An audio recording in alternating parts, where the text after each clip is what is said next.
والحسين. اللهم صل على محمد وآل محمد. ثالثة على حب سيدة نساء العالمين بأعلى أعلى أصواتكم. اللهم صل على محمد وآل محمد. صلى الله عليك يا سيدي يا رسول الله.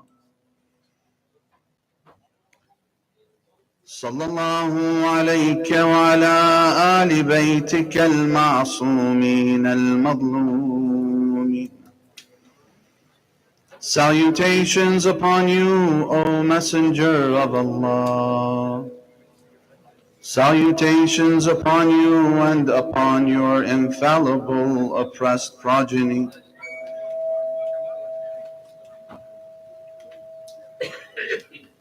صلى الله عليك يا سيدي يا أبا عبد الله.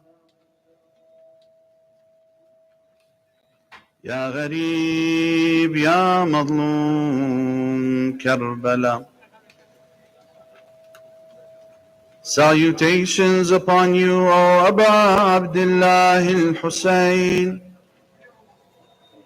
estranged and oppressed in the land of Karbala.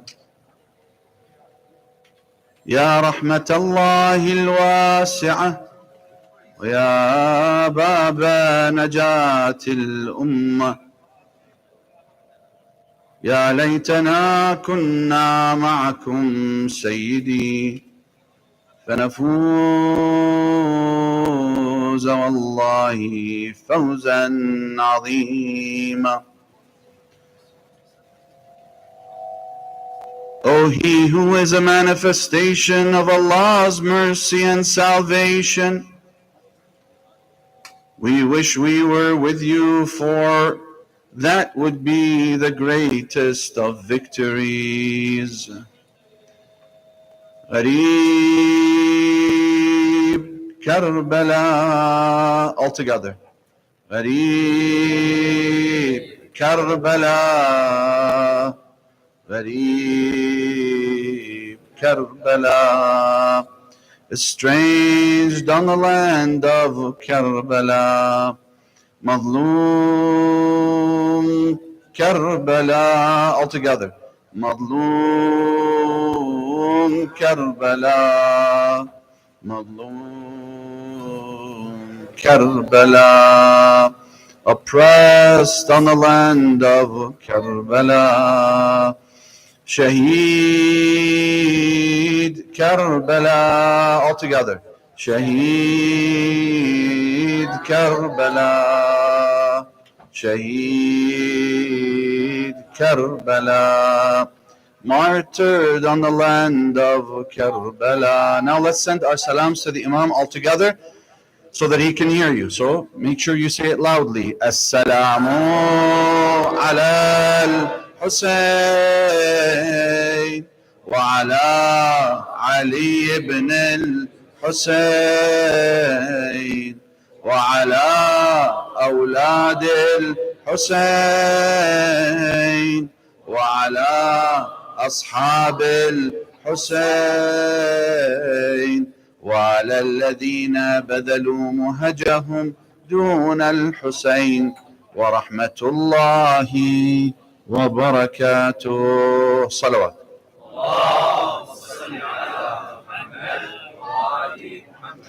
قال الله تعالى في كتابه الكريم وقوله الحق. Allah subhanahu wa ta'ala states in the Holy Quran, and what He says is the truth.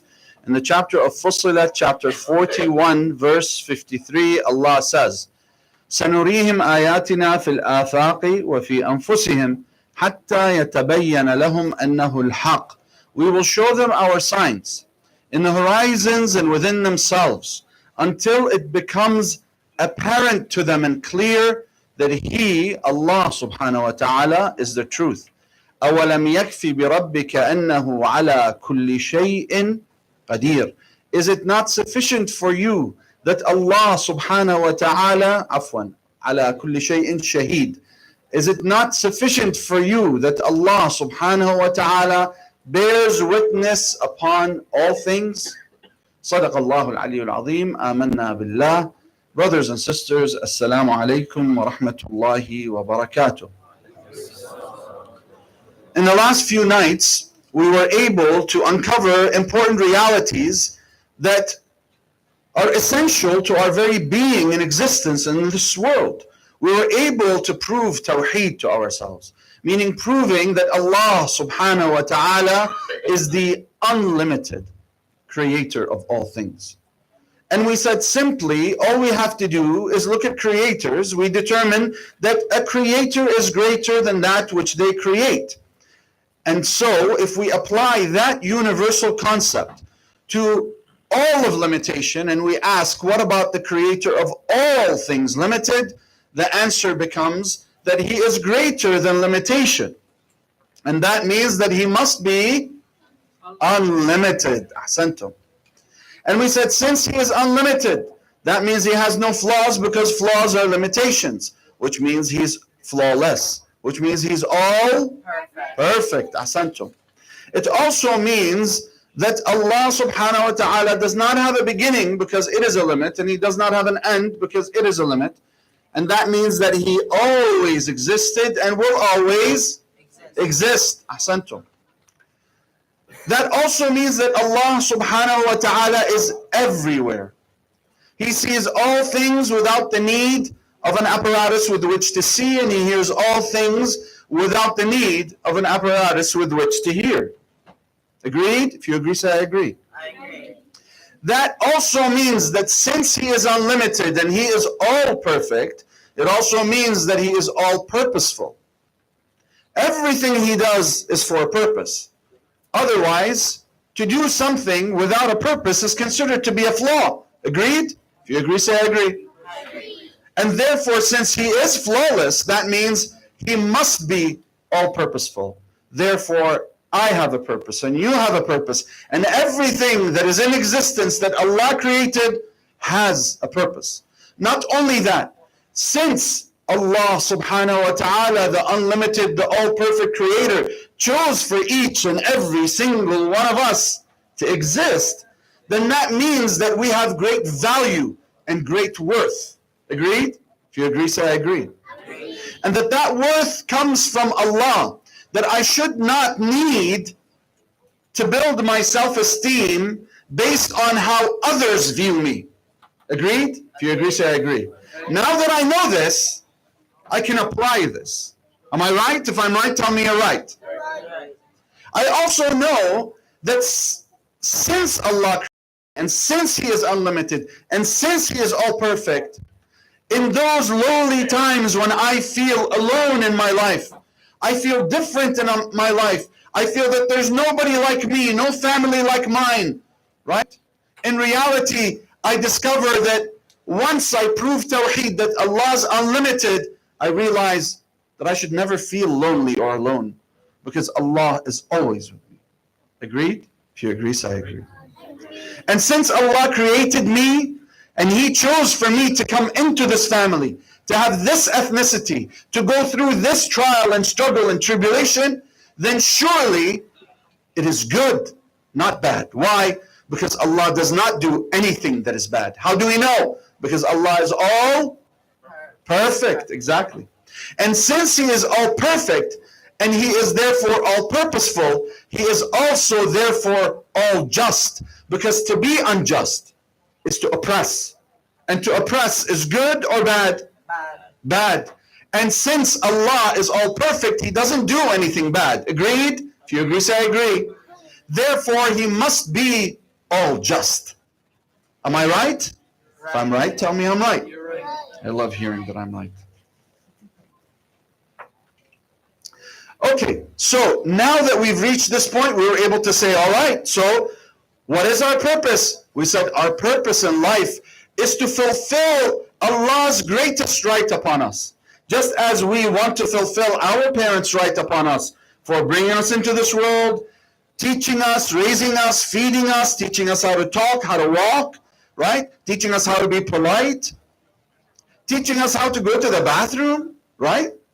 Allah subhanahu wa ta'ala, just as I would want to please my parents for those things that they taught me and gave me, then Allah subhanahu wa ta'ala has an even greater priority in terms of a right upon me. Would you agree? If you agree, say I agree. Therefore, should I not please my Lord first and foremost and by priority? Yes or no? Yes. Yes. Because he gave me my parents and their parents and their parents and this entire world, right? And the very breath that I breathe, my very existence comes from him. And therefore he has the greatest right upon me by priority. And what is that right? That I must dedicate everything that he gave me to thanking him, to showing him gratitude and appreciation. And surely that would please him, just as it would please my parents. But how do I show that gratitude? We said, in how many ways? Two ways, exactly. And these two ways, number one, are to emulate him. Meaning, I see how he treats his creations, and I treat them the same. I see that he is merciful to his creations, therefore I must be merciful. I see that he is kind. He gives opportunities to all of his creations, even if they reject him. He still gives them the next breath that they breathe. Right, Ali? And what did we call the breath? A chance, an opportunity. And so I must give others a chance and an opportunity. That means, therefore, since Allah is all just and all fair, and he does not oppress, then I must not oppress. I must be all just and all fair. I must work and progress towards living a life that has a divine system of ethics. Agreed? If you agree, say I agree. Good. The second way we said is that I would have to ask my Lord, what is it that you expect of me? Right? Just as I would ask my teacher or expect of any educational system that they would give me a textbook, right, for the class that I'm taking, or that they would give me assignments so that I know what I need to practice for each chapter. Agreed? If you agree, say I agree. Right? A syllabus, right? Just as I would want to communicate with my friends when we want to go somewhere together, right? I might text them. I might send them a message on Instagram, right? I might Snapchat them. I might do one of these ways to communicate with them. The older generation, of course, will probably use Facebook, right? But you guys are too young to use Facebook. Am I right, brothers, sisters? If I'm right, say you're right. You're right. Ahsantum. I always tell my wife to tell me you're right. Don't get it that much. Sallu ala Muhammad wa ala Muhammad. ثانية على حب الحسن والحسين. As for the message and proving the message, we will talk about that inshallah in an upcoming night. Yesterday we were able to prove the issue of trials and tribulations. We said the choice is good. Agreed? That everybody loves to have choice. Yes? If I'm right, say you're right. And that nobody likes to be forced to do anything. Right, Salim? Nobody likes to be forced to do anything. Right? And so it would be ugly and unfair of Allah to force us to do anything. Agreed? Right? So Allah subhanahu wa ta'ala must give me choice. Even if it means choosing him. He's that fair. You see, Ali? He's that fair. So then we said, if we go through trials and tribulations that come from the choices of Allah, then we know that Allah will not burden us with more than we can handle because he is all fair and all just, right? Because it would be oppressive to give us more than we can handle. Agreed? If you agree, say I agree. So that means Allah will not burden me with more than I can handle. Everything I go through in this world is going to be something that I can handle, whether it's from Allah's choice or from my choice or the choices of others, right? But every choice that I make or others make have consequences, right? And if I make the choice of smoking and I end up with lung cancer, then that's a choice I made for myself, not Allah subhanahu wa ta'ala. Agreed? If you agree, say I agree. If it makes sense, say it makes sense. Good. If someone makes a choice to kill a people, right, then that means that Allah made him do it, or he was given the ability to choose whether he is good or evil. Which one? The first or the second? The second, exactly. Is that to be held over Allah, proverbially speaking, that it's Allah's fault that this guy did this? Huh? Like we hear, for example, Ubaidillah ibn Ziyad, what does he say to Sayyidah Zainab? He said, how do you like what God did to you and Hussein? Right? And he said that God killed Hussein, salamullahi alayhi. And what does Sayyidah Zainab say? She says, no, you guys killed Hussein, salamullahi alayhi, not God. The very system in itself, even if it involves someone killing someone else, know that Allah subhanahu wa ta'ala, since He allowed for the system of choice, that even if it feels burdensome, in actual fact there's wisdom in it, and you can take on that challenge. Even if it ends in death. Even if it is an unjust choice of an individual, it is not unjust for us to have choices. Allah does what? He prioritizes choice over everything else. And that tells us that this life, therefore, must be a test. Must be a trial. Think about it, right? When do I get my reward when I'm in school? When I'm in class? Just when I get the results of the pop quiz? Or after I finish that year? Or is it when I graduate from high school? And then I get a good scholarship to go into a good school, right? Or is it after that? When I graduate from university and I get a good job, you see? The reward always comes where? At the beginning, in the middle, or at the end? At the end. And this life is no different. Since this life is a life of tests and trials and challenges, that means that each test and trial and challenge becomes a way for me and an opportunity for me to what? To become closer to Allah. Because I can live life without tests and challenges and life would be hunky-dory and easy. Yes? Right? But then how will I truly show Allah that I appreciate Him? It's only when He gives me tests that I can then elevate my game and show Him how much I appreciate Him. Make sense? If it makes sense, say it makes sense. It's exactly like when you're playing your Xbox or your PlayStation, right? Each level of your life is like each level of that game. Okay? When you first played level 1, you don't know how to win that level, but you keep going through trials and tribulations, right? You go right, you get slammed. You go left, you survive, right? Next time you learn to go left. When you go left, you have a couple of other choices. You go right, you get slammed. You go left, you survive, am I right? Right? Until you figure out what tools you need to be able to finish that level successfully. Agreed? If you agree, say I agree. And life is no different, right? And each level of life, you can think of it as a level of the game of life, okay? The more tools you're able to gain and experience, the more you're able to elevate your game and be more prepared and more experienced for the next level. It's exactly like when you finish the game and then you play that level several times, you have to keep passing it in order to get to level 2 or level 3, right? But by the time you've gone through it so many times, level 1 is a snap. It's easy. Agreed? If you agree, say I agree. Right? Level 2, after a while of practicing, also becomes easy. Agreed? But at the beginning, it was hard. Yes? You still had to figure it out.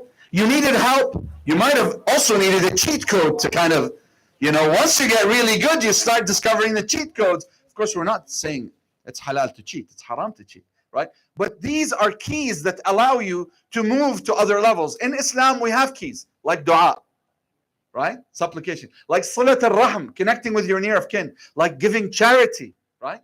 Did you know that connecting with your near of kin can increase your lifespan up to 30 years? That's a cheat code or a key that I just gave you, if you didn't know it. Okay? Sallu ala Muhammad wa ala Muhammad.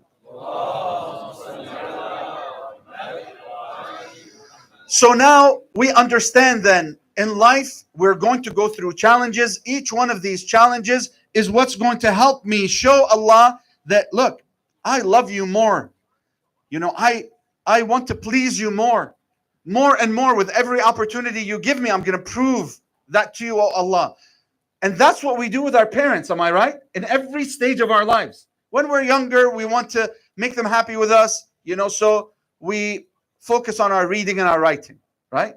Once we figure that out and fix ourselves there, we start wanting to do well in the other subjects in school, math, physics, chemistry, geography, social sciences, right?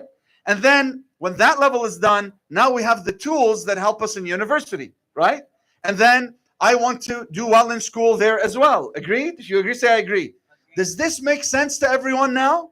Yes? So every challenge now that I'm going to receive in this life will be an opportunity. That's how you will view it. Right? If I'm right, say you're right. Right? You won't look at it as something burdensome. You're going to expect it. When you finish one level and you finish it successfully, right? You see, Sajjad, what's going to happen? You're going to say, okay, bring it on. What's next? I'm ready, oh Allah. I'm going to show you how much I'm ready for this next challenge. I'm going to show you. I'm going to take the opportunity. And I might fall on my face a few times. And I might say the wrong things and do the wrong things. But my goal is to do what is right.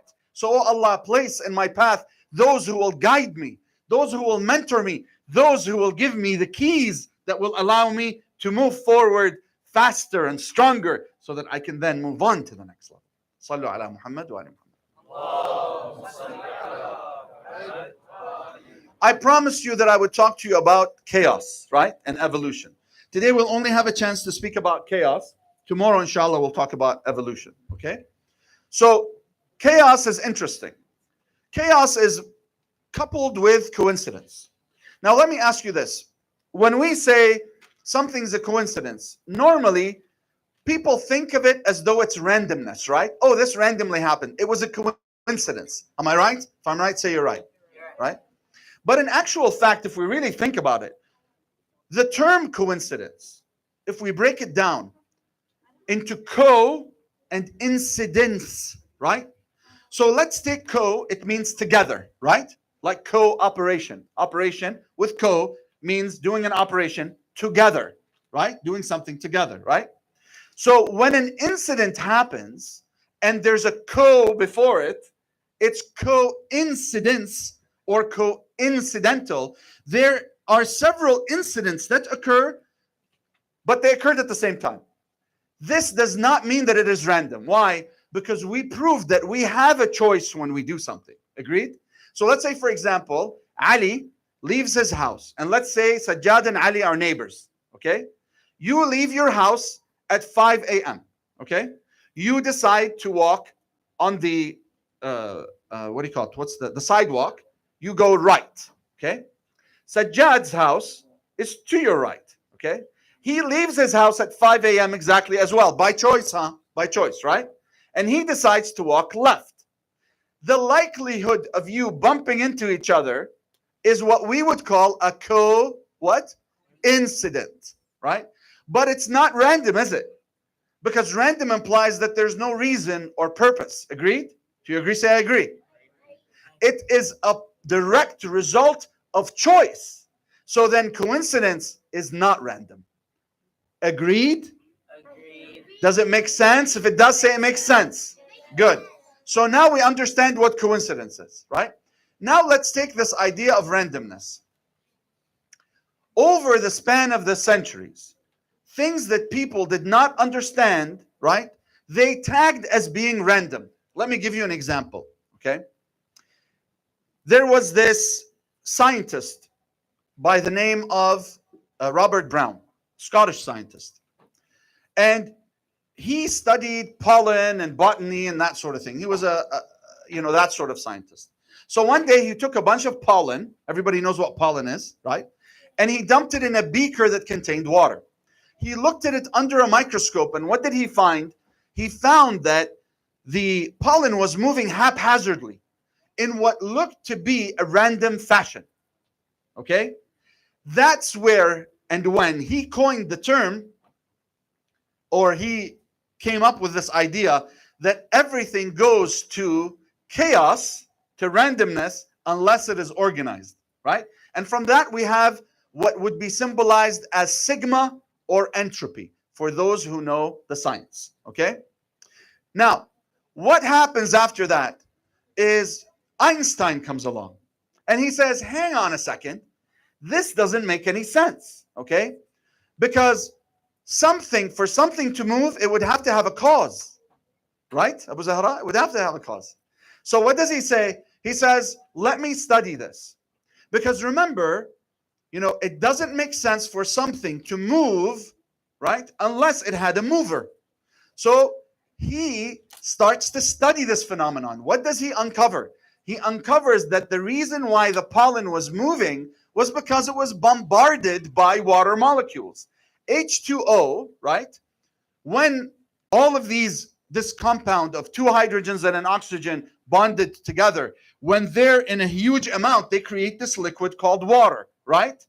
And these different atoms, they have valences, which means an electromagnetic current running through them. And they might hit each other and bombard each other as a result of that, right? And as that happens, they have a specific velocity and speed, right? And so he uncovers that velocity or that acceleration of these molecules is what was bombarding what was bombarding those pollen molecules. And so he uncovers not only atoms and what they are, but he's able to also uncover that these atoms and compounds are in motion, right? And they are the reason why the pollen is being bombarded. So then, was this random? No, because we already proved everything in this world is organized. So he who created the atoms created them in an organized fashion to succumb and to have to follow the natural laws of nature, whether it's gravity or whether it's anything else, right? The natural laws of physics, for example. So that means then it wasn't disorganized, right? Something doesn't go towards disorganization unless it's organized. Let me give you a simpler example, okay? Your parents come into your room. There's a slice of pizza under your bed, right? There's, a pair of socks on the lamp, okay? There's, your pants are thrown under your desk, okay? Your books are like all over your desk, okay? You're, you're looking for stuff. Your mom comes in. She's like, Ya Allah, this is so chaotic, right? What a mess. And what do you say to her? Honestly, everything goes to chaos unless someone organizes it. So this happened by itself, right? This happened by itself, Mom. Seriously. She's like, no, Einstein proved that Brownian motion is wrong, okay? Things don't go to disorganization randomly by themselves. Allah created an organized system. You made a choice to put your socks there and to throw them at a specific speed and for them to travel at a specific velocity and for them to move along that trajectory and gravity to pull it down so that it falls on the lamp, right? And the same thing with that slice of pizza. It didn't walk there by itself, right? You ate a bit, you were too bored, or too lazy, and that was a choice to be lazy, right? Your choice was to keep it under your bed and hide it so that your mom doesn't see it. But you know what? My moms have eyes of steel, okay? It's exactly like X-ray vision. They see all things at all times, right? Okay? So none of that was a result of randomness, right? It was all a result of choice. There was no randomness at all. Agreed? If you agree, I agree. Good. All right, so from here then, we want to look at two individuals. A man by the name of Edward Lorenz and another man by the name of Benoit Mandelbrot. Write those down. Edward Lorenz was a Harvard professor who studied atmospheric systems. At his time, when he was a PhD student, people thought that the world was, or the weather patterns were random. He says this can't be the case, right? It's exactly like the time when the church believed that the earth was flat, right? And then Copernicus and Galileo come along and say, not only is it not flat, right? It actually moves around, rotates around its own axis, and it rotates around the sun, right? But people thought that didn't happen because they didn't have the know-how or the technology. So what does he say? Edward Lorenz says, well, you know what? It's got to be like that. So he studies this phenomenon, and he uncovers an algorithm that today is called the Lorenz algorithm, okay? And it measures atmospheric movement. So there's no randomness in the atmosphere and in the climatic change. Got it? If you got it, say I got it. Next, and by the way, he's the father of the butterfly effect. If you've heard the term butterfly effect, where when one thing happens in one part of the world, it becomes the cause of a series of events that result something happening in the other part of the world. He's actually the father of this term, the butterfly effect. And he is the one that actually coined the term chaos theory. Okay? Edward what? Lorenz. This was in the 1960s. We also have a man by the name of Benoit Mandelbrot. Benoit Mandelbrot was known as a polymath. He had 15 PhDs. He held the chair of Einstein. Okay? And he studied, in his PhD, he wanted to measure the circumference of the UK. You know how it looks almost like a clown with like a top hat on, right? It's an island, right? So is Ireland. So it's very tough to measure the exact size of those islands. Why? Because there's a constant bombarding of the ocean, the Atlantic Ocean, onto these land masses and soil coming off of them. Agreed? Right? So in his mind, he thought, well, hang on. We already know that atoms can exist in several forms. They're either really compact as a solid, like the soil, right? Or they're less compact, like liquid, like the water of the ocean hitting the soil. And when it hits it, it's going to take a specific amount of soil away, right? In a very mathematical manner.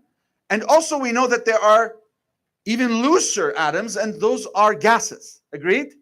But all of it is organized, and all of it succumbed to the natural laws of physics and nature. If I'm right, tell me you're right. Good. So now that we know this, we say, okay, what did Benoit Mandelbrot figure out? He figured out the algorithm, okay, through which he can figure out that movement, okay, and be able to determine the circumference of the British Isles. Now, what was it that he was able to uncover and that was labeled as his discovery? It was what was called fractal mathematics. And that is, in order for something to create in a specific size, there needs to be a repetition of a specific fractal, an instance of that thing. Okay? So for example, for us to have water like this in this bottle, there have to be the repetition of what? H2O, right? Many of them in order for us to get this liquid. Agreed? If you agree, say I agree. In order for us to see smoke, right? It has to be a number of smoke particles that starts with one that is repeated over and over and over and over. And you see that when you light a fire, right? You see a little bit of smoke, then all of a sudden more and more and more and more. And it's the repetition of those smoke particles that causes the smoke cloud. The same with clouds in the sky. Agreed? If you agree, say I agree. So he determined the algorithm for that. So he determined, just as Edward Lorenz determined, that in actual fact, what we perceive as being disorganized and random is only because we don't know the mathematics behind it. Okay? And the reason why is because we don't have the technology, or we haven't studied it yet. But once we do, we're able to uncover it. And so everything in this world becomes what? Becomes completely organized, even scientifically speaking. So who is benefiting from trying to tell us that the world comes from disorganization and coincidence? We'll talk about that tomorrow, inshallah. Sallu ala Muhammad wa ali Muhammad. Tonight is the night of Muslim ibn Aqil. So let's go back to Karbala and let's be with Muslim ibn Aqil. After Muslim went to Kufa, seeking the allegiance of all those who had written letters to Imam Hussein, he had gathered about 18,000 letters and 18,000 allegiances from those who were in Kufa. When Ubaydullah ibn Ziyad found out that he was in Kufa, Ubaydullah ibn Ziyad was dispatched from Basra to Kufa by Yazid, and Nu'man, who was the governor of Kufa at the time, had given Muslim ibn Aqil room in order for him to get the allegiance for Imam Hussein. When Yazid found out about this, what did he do? He sent Ubaydullah ibn Ziyad to take the place of the governor. So now Ubaydullah ibn Ziyad was the governor of Basra and the governor of Kufa. And when he entered, Ubaydullah entered the city of Kufa wearing all white and a white imama, and he covered his face. And when people came to him, they thought he was Imam Hussein. This was his devious way of trying to figure out how many people had given allegiance to Imam Hussein and whether they truly wanted him as a leader or not. When Muslim ibn Aqil went into the crowds and he announced that Imam Hussein will come based on the letters that they wrote, the spies of Ubaidillah ibn Ziyad would infiltrate the crowd, and they would tell them that Ubaidillah ibn Ziyad and Yazid have sent troops and they are coming to get you, right? So slowly but surely the numbers would decrease and decline. Muslim ibn Aqil would end up praying Salat al-Maghrib, and after Salat Maghrib and Isha, when he had a congregation behind him, when he was done, he would look behind him and there would be nobody there. And Muslim would be left as a fugitive in Kufa, running or escaping the forces of Ubaidillah ibn Ziyad that night. And that night, brothers and sisters, Muslim ibn Aqil, Ruhi lahu al-fida, he would sit in front of the house of an old woman by the name of Taw'a. Taw'a would notice him sitting at her doorstep. She would open the door and tell him, "Dear strange man, it is not right for you to be sitting at my doorstep." She said to him, "Please leave." She closed the door, but Muslim wouldn't leave. She came back to him and said to him, "Do you have no place to go?" He said to her, "No, dear woman, I am a stranger in this land. I have no place to go." She said to him, "Go. It is not right for you to be sitting in front of the doorstep of an old woman." He said to her, "Give me a cup of water, please." She said, "If I give you a cup of water, will you leave?" He took the cup of water and he drank. She said to him, "Who are you?" He said, "I am Muslim ibn Aqil. I am the cousin of Imam al-Hussein." She said, "Ruhi laka al-fida." You are Muslim ibn Aqil, Mawlai Muslim. You are the cousin of Imam al-Hussein. You are his messenger. He said to her, "Dear lady, I will only stay the night if you will allow me to come in." She said to him, "Of course." She brought him into the house. She put him in a far room, and he would spend that night in a state of dua and prostration and salah. And he would see a vision when he took a small nap of Amir al-Mu'mineen, Salamullahi alayhi, telling him that soon your time will come. In the meantime, they say that Taw'a had an evil son. He noticed his mom going back and forth from that room. He asked her, "Why is it that you're doing this?" She said, "It's none of your business." He got curious. He went, he saw it was Muslim ibn Aqil. He ran out to the palace of Ubaidillah ibn Ziyad. He informed him.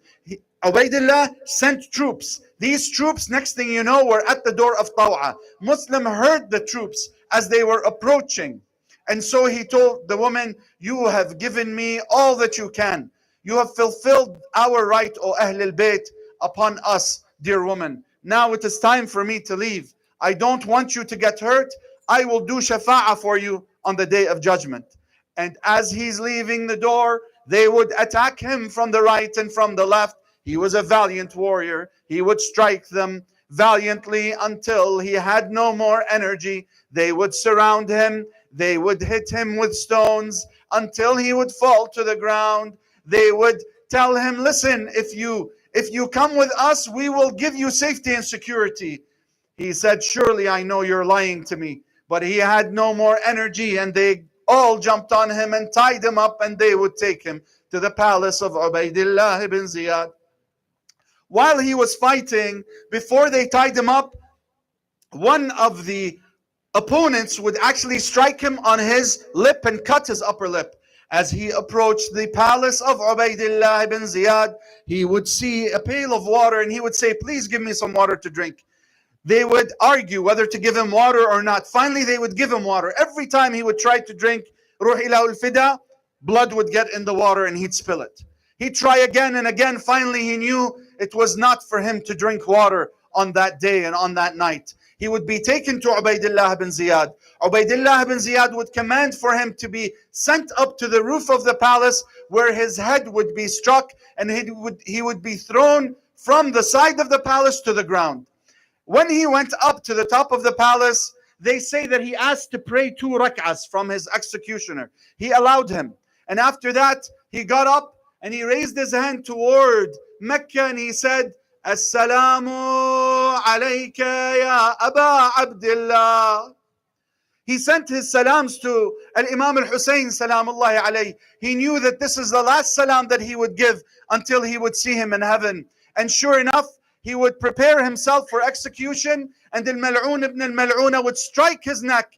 He would cut his head off, and then he would throw him over the side of the palace. But that wasn't enough. They tie him from his feet and they drag him into the streets of Kufa. This news would come to the Imam Salamullahi alayhi. And when he heard this news, he would go between the women and the children searching. Where is Hamida? Hamida, where is she? There was this little girl by the name of Hamida. She was Muslim ibn Aqil's daughter. She was going with the caravan of Ahl al-Bayt to Kufa with the holy Imam. So the Imam would go, he'd rummage through them, he'd move the girls, and he'd say, where's Hamida? Uncle, here I am, I'm Hamida. He would look at her, they would say, with his eyes tearing, he would place his hand over her forehead. She looked at him, bewildered. Why is he placing his hand on my forehead? The Imam does this only for the orphans. He looks, she says to him, you only do this for the orphans? Why are you putting your hand on my forehead? He would say to her, Hamida, dear daughter Hamida, I am your father from this day on. You are my daughter and I am your father. Inna lillahi wa inna ilayhi raji'un. وسيعلم الذين ظلموا آل بيت رسول الله إلى أي منقلب ينقلبون والعاقبة للمتقين. السلام على الحسين وعلى علي بن الحسين وعلى أولاد الحسين وعلى أصحاب الحسين وعلى الذين بذلوا مهجهم دون الحسين ورحمة الله وبركاته. Allah, we ask you and beseech you that you accept what little we offered, that you increase our knowledge, that you repay the debts of all those who are indebted, that you give health to our sick, that you grant the wants and needs of all those who are in want and in need, Ya Arhamar Rahimin, that you bestow your mercy upon our dearly departed, and that you hasten the appearance of Imam al-Hujjah. Wa akhiru da'wana and alhamdulillahi rabbil alameen. والصلاة والسلام على سيد المرسلين والفاتحة على أرواح المرحومين مسبوقة مشفوعة بالصلاة على محمد وآل محمد.